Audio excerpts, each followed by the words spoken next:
enter a controlled intersection if there is not enough space for your car on the other side due to traffic. Simply wait on your side of the junction until there's enough of a gap on the other side. We'll begin with the yield sign. These can be a little tricky because you need to give way to any cross traffic, but without stopping unnecessarily and thereby causing an obstruction. What you need to do is gauge the situation by how heavy traffic is and whether you have a clear view of the approaching traffic. If your view is obstructed in some way, it's best to slow down completely. If you're going to be turning at the yield, check the mirrors and appropriate blind spot and indicate well in advance. As you approach the yield, check the mirrors and start to brake. Check for any cross traffic in the form of vehicles or pedestrians. Brake or stop as necessary before entering the intersection. If you need to stop completely, remember your handbrake. If it is safe to move through the intersection, select the appropriate gear, check both ways again, and remember your blind spots if you're turning. Stop signs are a lot simpler, fortunately. No matter what, you've got to stop. Full stop. Remember to check your mirrors and blind spots and indicate well in advance if you're turning. Come to a dead stop behind the line. Now, watch the cross traffic carefully for a clear gap. Don't take chances, but try not to wait unnecessarily. When there's a safe gap, check your mirrors and relevant blind spot and gear up. Get clutch control and do a 360 to make sure it's absolutely safe to move through the intersection. If your view is obstructed in either direction at the stop line, you're allowed to move forward slightly for a better look. In this case, you'll still need to do the full moving off procedure before crossing the line. Then, keep your foot on the brake till you've got your gap and 360 your way through. At a 4-way or 3-way stop, you must follow the same procedures. The only difference is that right-of-way is first come, first served, so give way to anyone who's beat you to the punch. If you're not sure who's who in the queue, it's best to give way to your right or simply be polite and let someone through.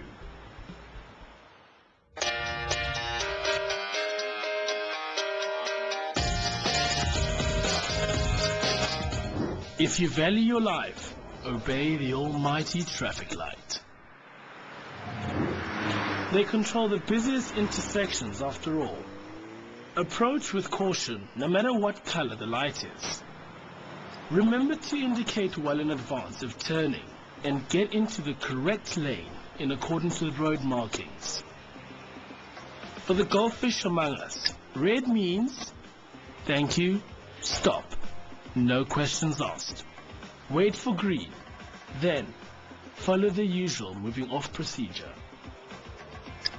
A flashing red light must be treated like a 4-way stop. The same rules apply if the lights aren't working.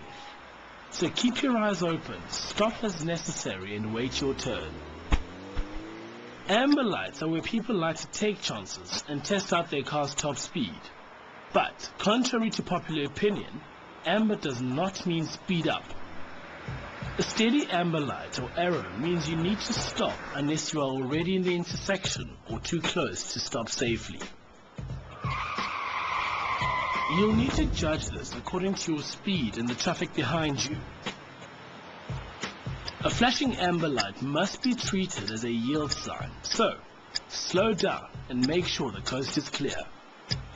At a green light or filter arrow, check mirrors, blind spots and crossroads before moving through the intersection. Depending on where you do your driving test, you will probably have to do at least one right turn at a crossways robot where there is no filter arrow.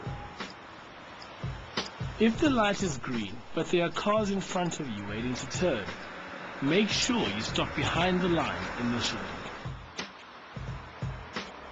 If the light's still green when you're number 1 in the line, do the moving off procedure and stop in the middle of the crossroads with your wheels straight.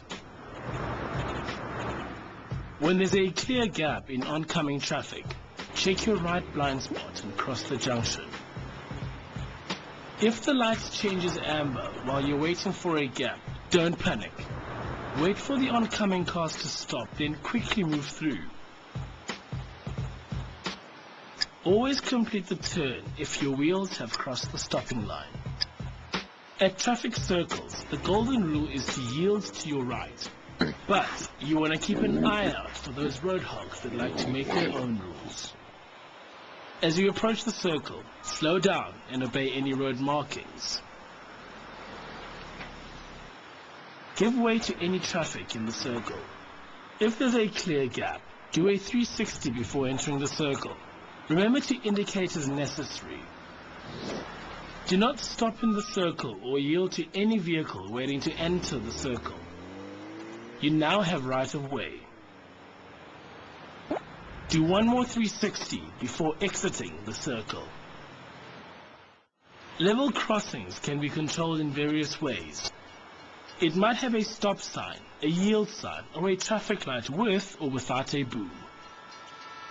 Whatever the case, approach with caution and keep your eyes and ears open for any choo-choos. If there's any approaching traffic, stop at least 5 meters from the rail tracks. When the coast is clear, you know what to do. It seems most people don't know what they're supposed to do at the pedestrian crossing. And I'm talking about the drivers and the pedestrians. Well, let's see.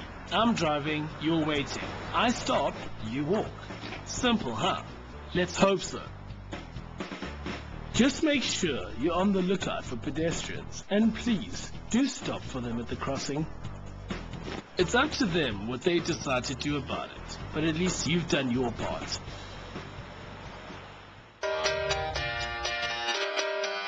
Hazard: potholes. There's more than a few potholes in the Transkei. And yes, let's face it, more than one way to fail your drivers. So, if you want to be going nowhere slowly, follow these easy guidelines. It's time for 11 ways to fail your driving test. Don't try this at home, kids. Failure number 1, breaking the traffic law. Take your pick. You could go through a red robot, drive on the pavement, ignore pedestrian crossings,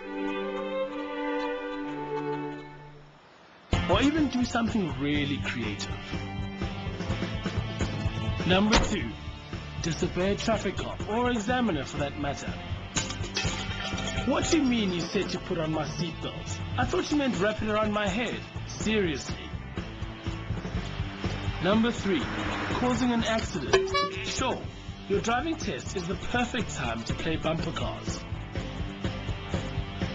An avoidable collision will send you spinning back to square one, hopefully with your head still on.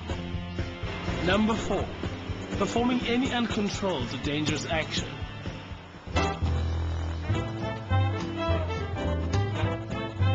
Will the real James Bond please stand up? Taking dicey gaps, turning corners too fast, swerving around traffic islands, any such suicide mission will get you gold membership in the Hall of Failure infamy. Number 5, hitting any obstacles in the yard or the road. Your choices are wide here: poles, curbs, bus stops, pedestrians. A pigeon flying into your windscreen isn't quite going to cut it. Number 6, exceeding the maximum moves or attempts for a maneuver. You'll need to rack up more than 2 attempts for alley docking, parallel parking, hand signals, or emergency stop, or more than 1 attempt for 3-point turn. Don't lose count.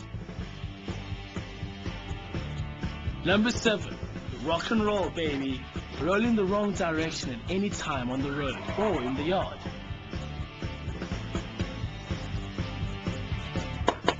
Number 8, crossing a solid center line or stop line. Yes, Johnny Cash, even turning the line will send you round the bend on this one. Number 9, exceeding the time limit. This one's a doozy. Make like your gran and take a Sunday cruise down the easy street. Clock up more than 20 minutes for the yard test and your last hour has come.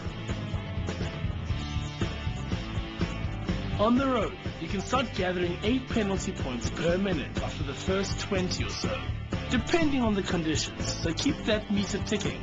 And you could qualify for failure number 10, exceeding the penalty points limit. Now listen carefully, Captain Jack. You'll need to scalp over 50 smackaroos in the boneyard to end up at a dead man's cove. If the yard's too easy a picking, take Road Rage Highway and pillage more than 8 smackers per minute to end up with a bounty of over 360 pirate points. And finally, number 11, showing up at your test with an unroadworthy or unlicensed vehicle. This is by far the smartest way to fail. You don't even have to get into the car. Good going. Not. But seriously, folks, there's no reason to flunk out if you've done your homework. You've got places to go, people to see, and no roadblock is going to stand in your way, right? So steer clear of these 11 evils, and you're good to go.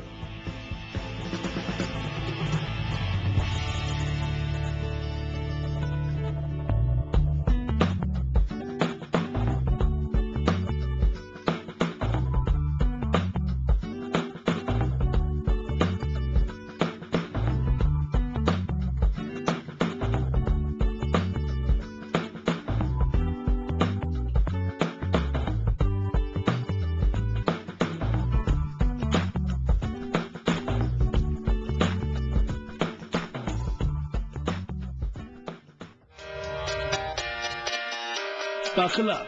Final directions.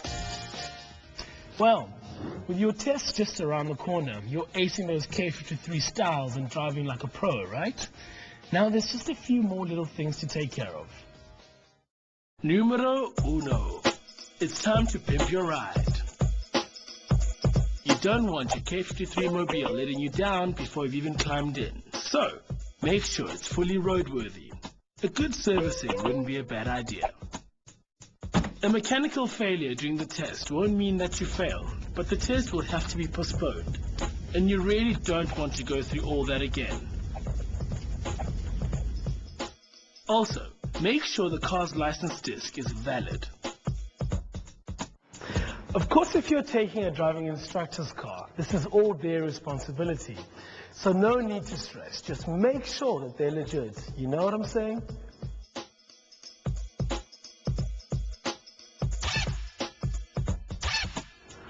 In whatever car you decide to do the test in, make sure you can handle it better than your TV remotes, okay?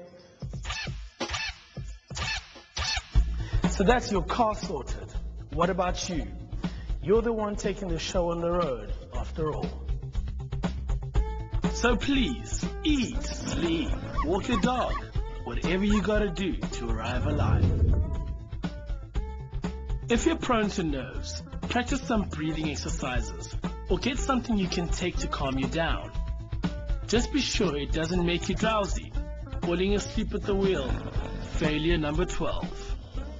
Lastly, remember to check that you have everything you need to take with you on the test day. This includes your ID book, a valid learner's license, 3 or 4 passport photos, and the prescribed issuing fee. You'll need to double check these requirements at your test center. So if you haven't done that yet, do it now. Once that's all sorted out, book yourself some chill out time and start planning that road trip you've always dreamed of. You know, and I know you're going places. See you on the highway, and good luck.